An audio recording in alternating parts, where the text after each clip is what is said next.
जय झूलेलाल आप सभी को। तो अब हम जा रहे हैं मंदिर की ओर। आज का दिन है 15वां यानी 15th डे है आज। और आज का क्वेश्चन ये है कि सिनेमा को सिंधी में क्या कहते हैं।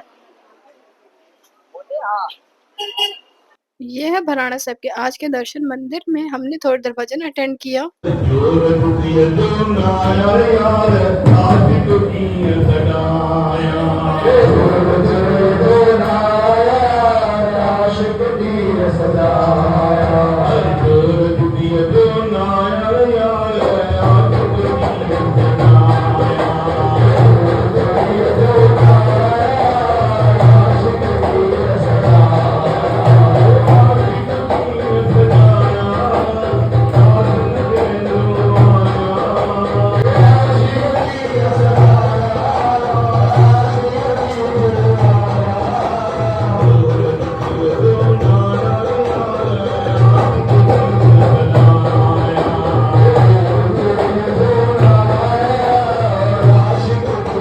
आप सबने ये भजन सुना, क्या आप इसके मायने हमें बता सकते हैं कमेंट सेक्शन में।